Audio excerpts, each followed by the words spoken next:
Yang berbahagia ini 10 Zulhijjah Idul Adha 1446. Marilah kita tingkatkan syukur kita kepada Allah yang telah melimpahkan rahmatnya kepada kita. Teramat banyak kenikmatan itu sehingga kita tak mampu menghitungnya, sebagaimana ditegaskan dalam Al-Quran, wa in ta'uddu ni'matallahi la tuhsuha innallaha laghafurur rahim. Jika kamu menghitung nikmat Allah, niscaya kamu tidak akan mampu menghitungnya.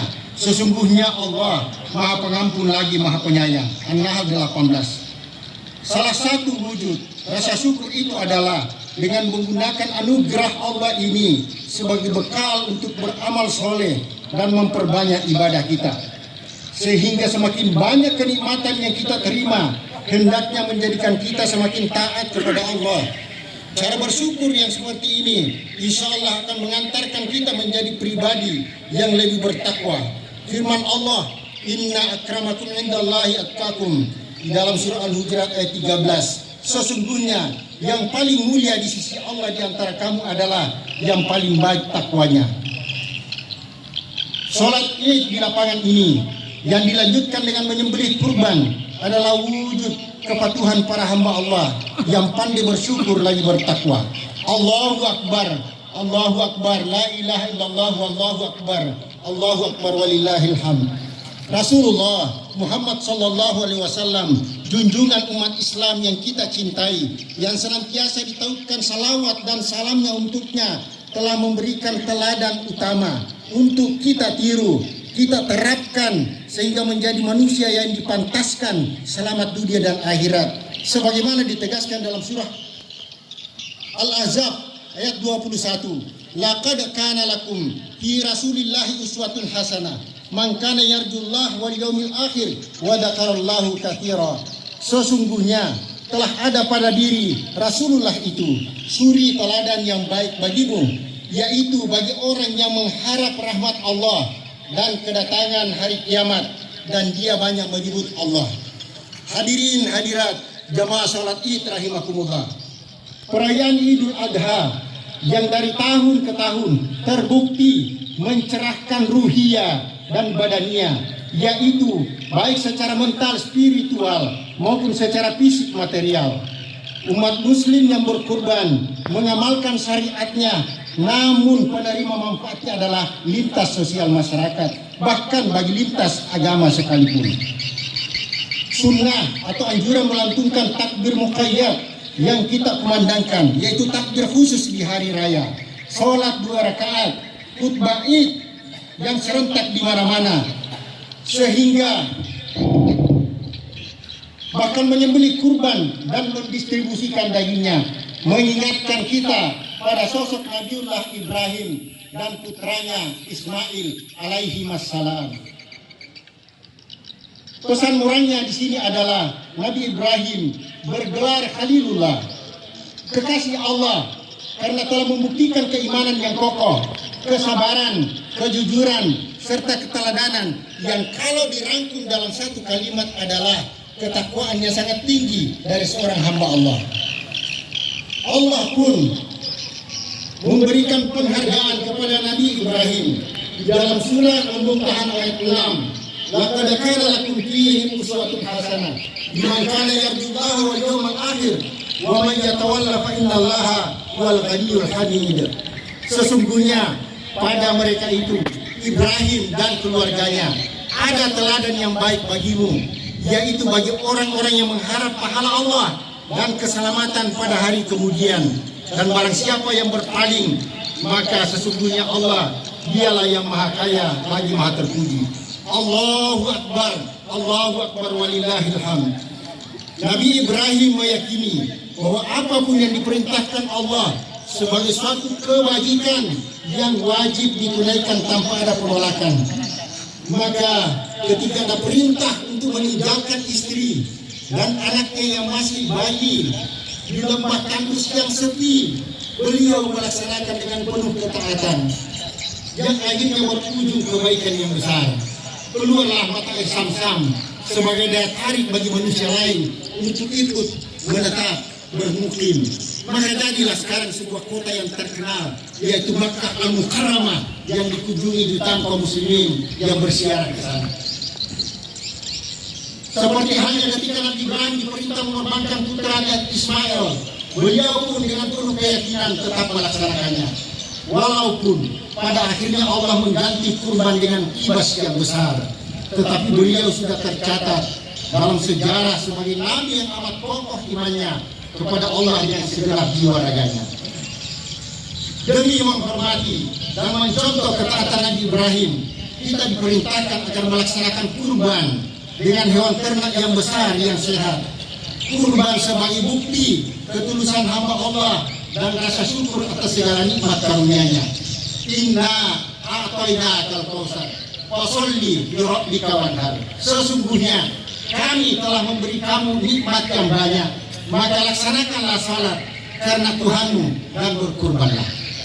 Ada yang tidak salat berhalaman, tetap tekun mengikuti khutbah, tetap berkurban. Dr. Quraisyah menyatakan, fasholli li rabbika wanhar, berdoalah dan berkurbanlah. Jamaah salat Id rahimakumullah. Karena itu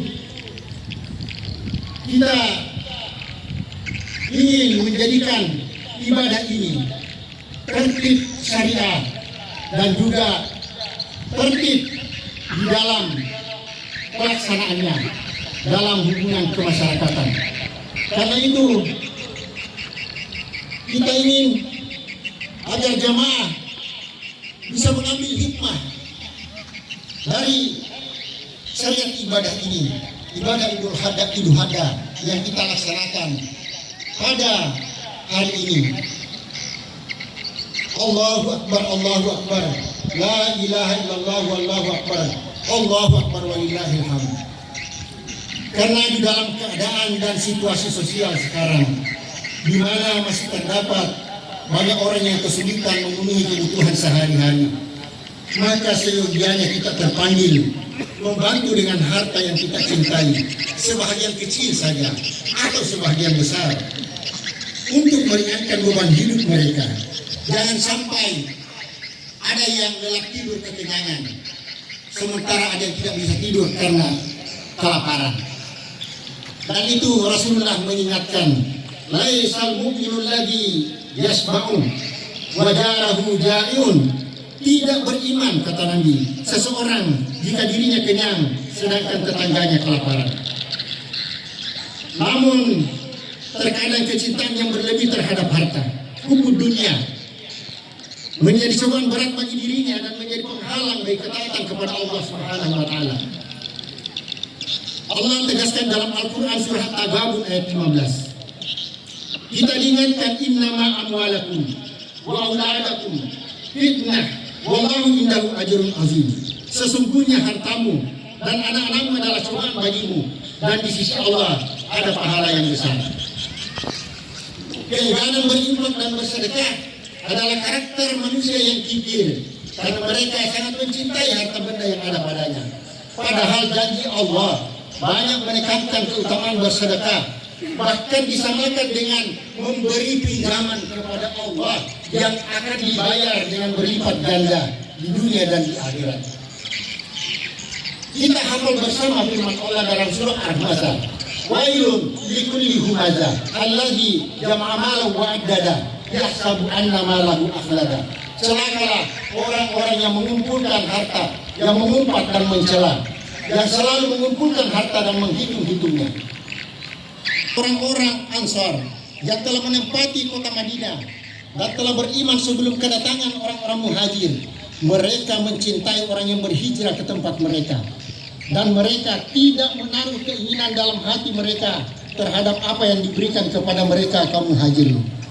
Dan mereka mengutamakan kaum Muhajirin atas diri mereka sendiri, meskipun juga mereka memerlukan.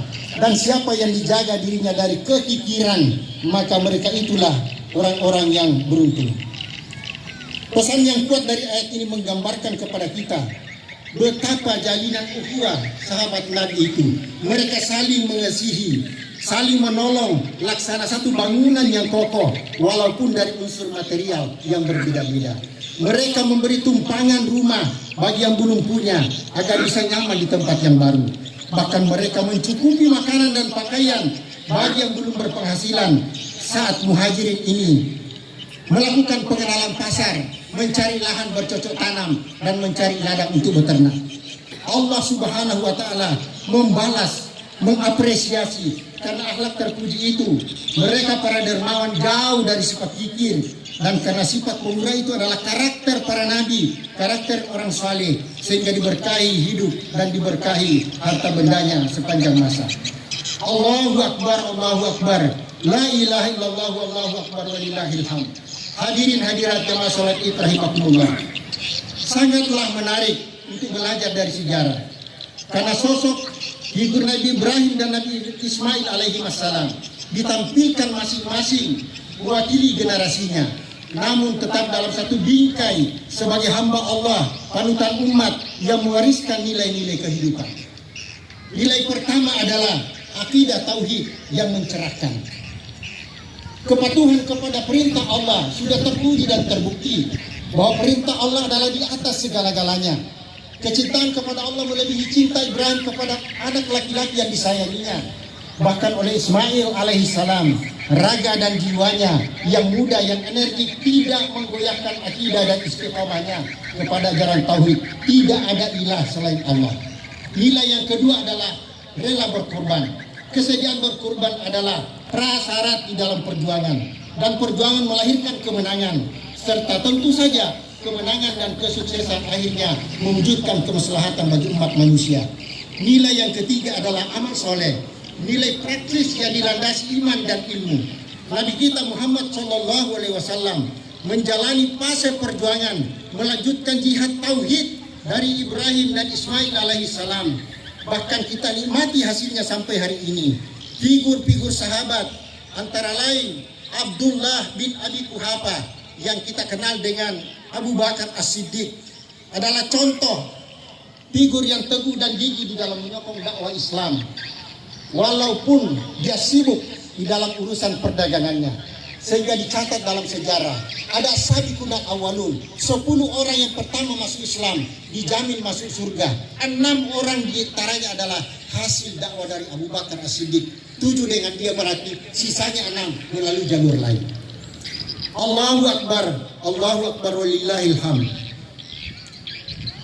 Nilai kebersamaan ini atau nilai keempat adalah penting, karena di dalam keberhasilan untuk mencapai dakwah harus kita berjamaah, harus ada kebersamaan, kepatuhan pada pimpinan, kesungguhan memegang amanah yang diberikan sekecil apapun, dan mengerti akan maslahat untuk umat dari setiap maslahat amalan saleh yang dikerjakan.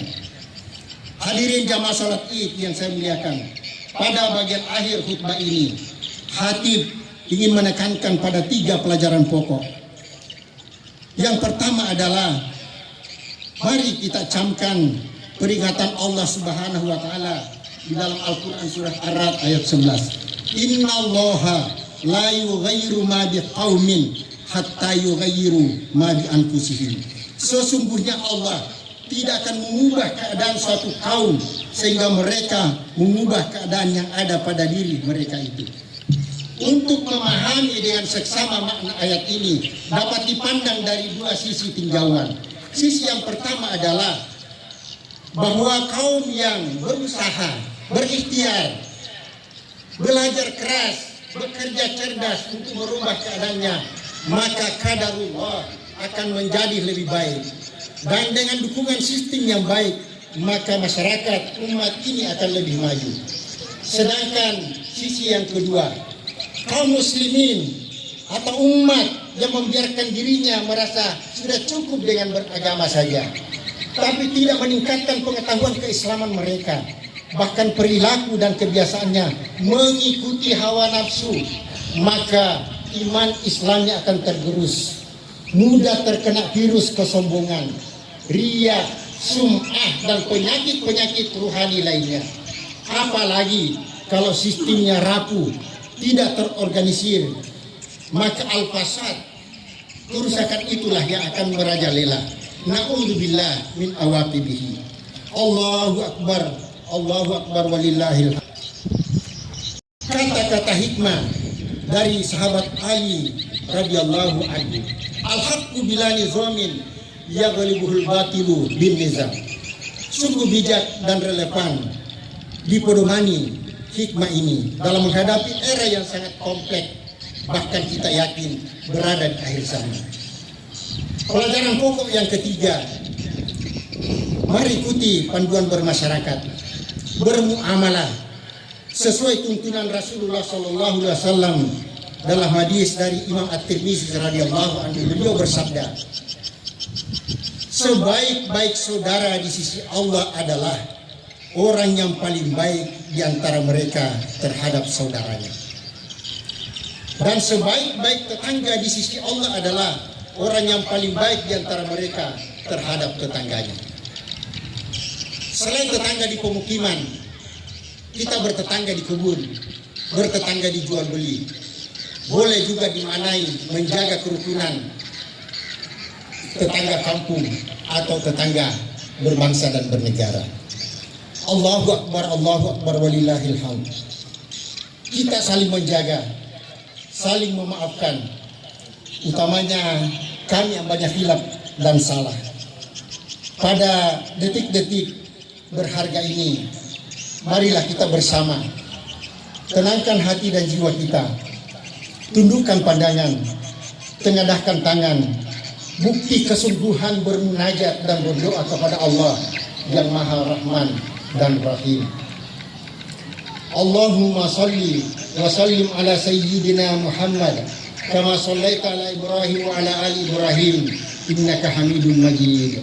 Allahumma barik ala sayyidina Muhammad wa ala ali Muhammad kama sallaita ala Ibrahim wa ala ali Ibrahim innaka Hamidum Majid. Allahumma ghfir lil mu'minina wal mu'minat wal muslimina wal muslimat al ahya'i minhum wal amwat innaka sami'un qaribun mujibud du'a. Rabbana atina Rabbana li ikhwanina alladziina sabaquna bil iman wa la taj'al fi qulubina ghillan lil ladziina amanu innaka ra'ufur rahim. Rabbana la tuzigh qulubana ba'da idh hadaitana wa hab lana min ladunka rahmah innaka antal wahhab. Allahumma a'izzal Islam wal muslimin wa wahhid Allahumma sufufahum wajma' kalimatahum 'alal haqq. Allahumma ansur man nasara din wa dammir a'da'ad din. Allahumma ansuril mujahidina fi Gaza, fi Palestin, wa fi sa'iri buldanil muslimina amma, wa biladina Indonesia khassa. Allahumma ja'alna sukanun wa hukumatun enrekang fi ridwanika wa rahmatika ya malikul mulk ya dzal jalali wal ikram. Wa sallallahu alaihi wasallam ala nabiyina Muhammadin Nabi akhirul anbiya wa imamur rusul. Rabbana atina fid dunya hasanah wa fil akhirati hasanah wa qina adzabannar. Wassalamu alaikum warahmatullahi wabarakatuh.